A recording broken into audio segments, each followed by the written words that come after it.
Olá, amante dos livros, olá, estudante para o vestibular, tudo bem? Aqui é o professor Átila Almada e você está no canal da Almada Consultoria, o melhor lugar para você conhecer mais sobre as obras clássicas da literatura em língua portuguesa. Hoje nós vamos para a quarta parte da nossa análise da obra Angústia, de Graciliano Ramos, livro atualmente solicitado pelo vestibular da FUVEST, que dá acesso aos cursos da Universidade de São Paulo. Se você não viu as partes 1, 2 e 3, eu peço que clique nos links que estão aqui embaixo do vídeo para que possa assistir a estas 3 primeiras aulas, a estes 3 primeiros encontros, e aí seguir conosco nesse quarto momento. Feito? Então, vamos lá. Nós vamos falar sobre os temas transversais da obra, ou seja, pontos que são discutidos dentro do enredo de Angústia, que não são propriamente o centro da narrativa, mas que compõem parte importante dela, e que eram tabus sociais à época de publicação. Vale lembrar que o livro é de 1936, quando foi publicado pelo Graciliano Ramos, e que muitas das coisas das quais eu vou falar agora só vieram à baila nos anos 80, 90 ou talvez até nos anos 2000. Então, Graciliano Ramos ele ocupou um papel de destaque ao trazer esses temas e também enfrentou uma boa resistência social, porque eram coisas, obviamente, que não se comentavam na época. Quais são esses temas? É o que você vai acompanhar comigo agora. A primeira ferida social na qual Graciliano Ramos coloca o dedo em Angústia é a luta de classes, até por sua inclinação político-ideológica à esquerda. Vale lembrar, como já dissemos na nossa primeira aula, que Graciliano Ramos era ligado ao Partido Comunista Brasileiro, foi prefeito de uma cidade do interior de Alagoas chamada Palmeira dos Índios e preso durante a intentona comunista no Brasil, prisão da qual inclusive resultou o seu autobiográfico Memórias do Cárcere. Essa luta de classes dentro de Angústia, ela não aparece declarada, não aparece explícita na figura de protestos, na figura de greves, nada disso, mas ela aparece no antagonismo, na oposição, na repulsa que existe entre Luiz da Silva e Julião Tavares. Luiz da Silva, o protagonista, ele representa o que seria a visão ideológica mais próxima da visão do Graciliano, uma visão mais popular, mais de esquerda, embora conflituosa, tendendo a valores de esquerda, a valores mais socialistas, mas atraído por uma base cristã, católica, tradicional. E o Julião Tavares, que é o antagonista, ele representa aí sim o ódio ao burguês. O Julião Tavares é tudo de negativo. Ele é um herdeiro de um armazém de secos e molhados em Maceió, um cara que na visão do protagonista nunca trabalhou, é um grande vagabundo que tem as coisas dele apenas por herança de família, é alguém que tem discursos vazios, que tem uma petulância patriótica, uma ligação religiosa reacionária, enfim, seria tudo de ruim. Então ele representa a classe burguesa capitalista, que é, na visão do protagonista e também na visão, obviamente, do autor do livro, absolutamente desprezível. O segundo ponto, bastante aberto em Angústia, é o machismo. E o machismo em conflito. Por que o machismo em conflito? Porque o Luiz da Silva, ele vem de uma formação machista, certo? Ele vem de uma família, isso a gente viu no nosso encontro passado, em que o avô, o Trajano, ele era o mandante ali de uma fazenda, ele teve escravas, ele traiu a mulher com escravas, empregadas, outras mulheres, e a mulher não largou dele porque ele tinha essa posição do homem líder, digamos que ele era o macho alfa ali da região. Então, essa questão era muito presente na sociedade. Ele não discute, mais uma vez, não discute nominalmente o machismo, mas ele aparece inclusive na figura do Julião Tavares, que era o macho comedor, né? Era o cara que, não só com a Marina, mas era o cara que desvirginava moças mais pobres, mais jovens e bonitinhas, com o poder do dinheiro. Ele seduzia essas moças, comia e caía fora, principalmente se as moças engravidavam, aí ele dava no pé. Então o machismo aparece principalmente na figura familiar do Luiz, né, na figura do Camilo, do pai dele, mas muito mais na figura do Trajano, do avô, e na figura do Julião Tavares, pela qual ele tem total desprezo. O Luiz em si vive esse conflito entre cair para o lado tradicional e romper com essa tradição. Muito ligada ao machismo está a questão da misoginia, ou seja, uma certa aversão ou rebaixamento da figura feminina.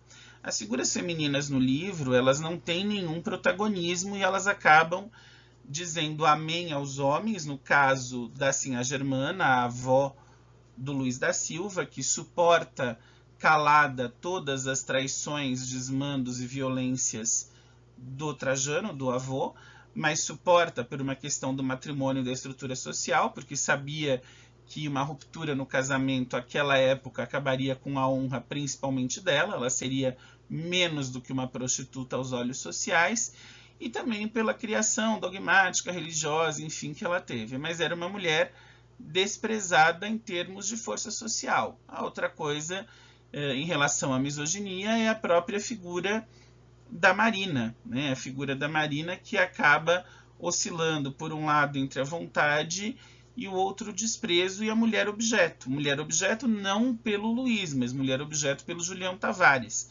O Luís até se seduz pela Marina, se apaixona, deseja se casar com ela, fica noivo, mas quando a Marina é trocada pelo Julião Tavares, ela se torna um objeto sexual. Ele compra a Marina e a família com as coisas do armazém de secos e molhados, ele leva presentes para a mãe, leva comida, leva bebidas e tal, para ter ali, digamos assim, o seu pedaço de carne na cama, que era a Marina. E aí ele tem o que ele quer, ele fica junto à Marina, ele tem uma vida sexual ativa com ela, até que ele engravida e aí toma que o filho é teu, ele simplesmente desaparece, vaza e vai continuar exercendo a sua função de macho predador fora dali. Então, o machismo e a misoginia bastante ligados, bastante imbricados na narrativa de Angústia. Outro tema que era um tabu para a época, mas também muito presente e pouco falado, era a prostituição. Prostituição que aparece em outros livros do regionalismo. É interessante ver que este foi um dos temas bastante explorados. Se você pegar o Capitães da Areia, do Jorge Amado, a questão da prostituição nos bairros de Salvador é bem comentada, né? Ali, inclusive vista pelas próprias crianças que moravam no Trapiche, pelos Capitães da Areia. Em Angústia, a prostituição ela exerce duas funções muito distintas e eu diria duas funções bastante opostas. Por quê? Por um lado, o Luís da Silva, o protagonista, ele tem em alguns momentos desprezo pelas prostitutas, porque ele acha que são mulheres sujas, frívolas, que vendem o corpo, e esse desprezo vem daquela criação machista tradicional, católica, religiosa, de ares burgueses, que ele teve lá atrás, lá na infância, lá vinda do avô, do Trajano, e que ele enxerga também no Julião Tavares. Então, por um lado, esse desprezo associado à sujeira, à venda do corpo, que ele não gosta, ele vê uma desonra na prostituição. Por outro lado, ele entende a prostituição de maneira muito digna. Então, veja como são lados bem opostos, né? Até contraditórios. Ele entende a prostituição de maneira muito digna, por quê? Porque ele vai dizer a certo momento que é uma atividade que não é, como é que eu posso dizer? Que não é uma atividade que invade o espaço de ninguém. E ele vai muito para esse lado depois que ele é trocado pelo Julião Tavares e que ele passa a enxergar a Marina como alguém que se prostituiu por dinheiro. Né? Ele diz trocar um relacionamento por dinheiro não há um tipo pior de prostituição. Então, quando a Marina se vende para o dinheiro do Julião, quer dizer, uma prostituição não declarada, mas uma prostituição bem paga, ele vê que as prostitutas reais, as putas da cidade, eram mais leais. Porque ele mesmo vai dizer, aquelas lá você sabe onde estão, sabem o que fazem, sabem quanto custam. Então, tá a fim de comer, tá a fim de transar? Você vai lá, você vai na zona, você paga, você come, ela te dá o que você quer, você acabou o seu tempo, você cai fora. No outro dia ela não vai te procurar, você não vai procurá-la, não vai ter uma relação entre os dois, não vão ter promessas quebradas e não vão ter traição. Portanto, a prostituição ela tem, até por um lado bem oposto ao anterior, quase que um ditame ético. Né? Existem regras que não se quebram. A prostituta não vem até você, você vai até ela, você procura o serviço que ela oferece. Ela não vai empurrar você para o serviço dela. Isso é interessante. Aliás, é interessante ver também que a relação sexual consumada do Luiz da Silva é com uma prostituta. Ele não consegue ter relações sexuais com as mulheres que ele deseja.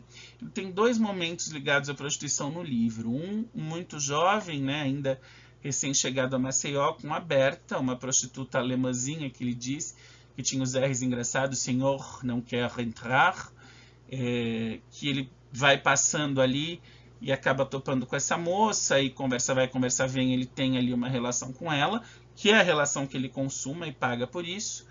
E depois, já separado da Marina, ele vai para a zona, vai procurar uma prostituta para satisfazer a sua libido, só que a prostituta parece tão magra, tão esquálida e tão doente que ele paga para ter a transa, mas ele não consegue transar com ela. Ele paga para a prostituta, só que ele conversa com ela, ele fica com pena, ele fica assim comovido com a situação de penúria daquela mulher que, apesar de parecer excessivamente magra e doente, ainda tinha que vender o corpo para sobreviver.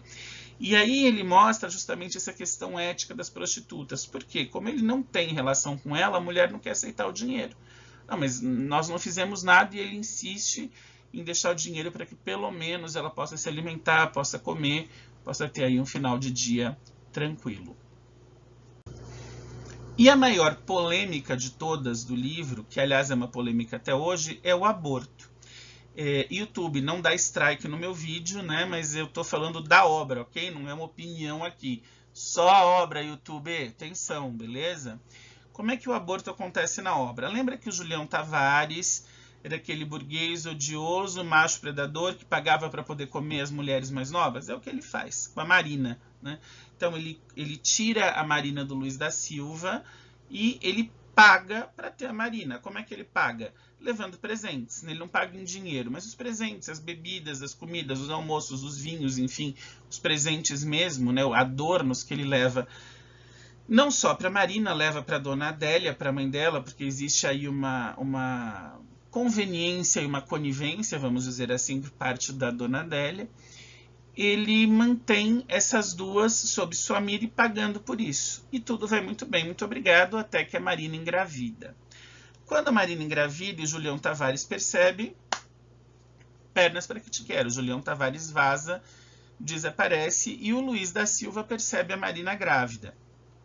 O Luiz da Silva fica horrorizado, né, e ele, ouvindo as discussões entre a Marina e a mãe, percebe que a mãe, oh meu Deus, se faz de falsa moralista, toda pudica, mas é fato que a mãe não quer que a Marina assuma um filho sem o pai, sem o casamento, sem toda aquela instituição social. O filho não é do Luiz, todo mundo sabe que é do Julião Tavares, todo mundo, pelo menos a família ali e o Luiz sabem que é do Julião, mas o Julião não está mais lá. Então a Marina é levada a uma parteira / aborteira. E ela faz esse aborto, ela aborta o filho que ela esperava do Julião Tavares. Essa questão do aborto, ela gera um sentimento muito dúbio no Luiz, porque ele persegue a Marina até essa senhora que vai fazer o aborto, e ele olha na cara da Marina, né, ele vai atrás dela e em determinado momento ele grita direcionando ela, puta, geralmente puta, né? Ele acha aquilo um absurdo, acha que ela foi uma puta em fazer o que fez para trocá-lo pelo Julião Tavares e agora abortar. Por um lado, por essa criação católica de raízes religiosas e tradicional que o Luiz teve, ele acha um absurdo completo a Marina abortar. Então ele tem essa visão contrária ao aborto. Por outro, o aborto, para ele, Luiz da Silva, é um alívio. Por que é um alívio? Porque o mundo não teria um filho de quem? Da Marina? Não, o mundo não teria um filho de Julião Tavares.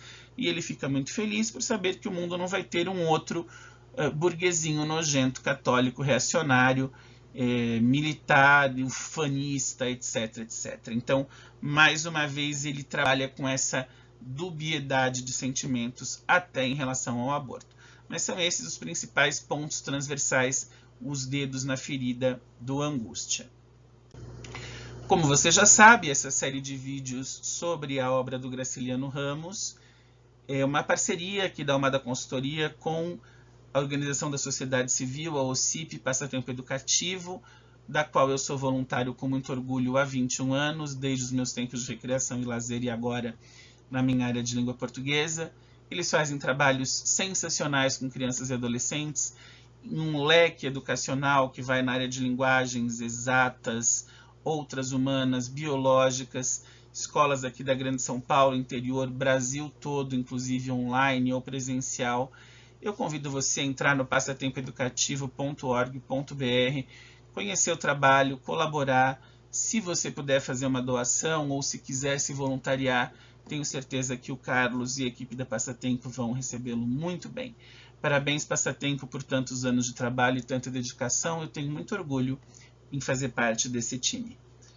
E se você quiser seguir os nossos conteúdos, não se esqueça, avalie o vídeo, deixe seu comentário, inscreva-se no canal se já não é inscrito, ative as notificações, clique no sininho.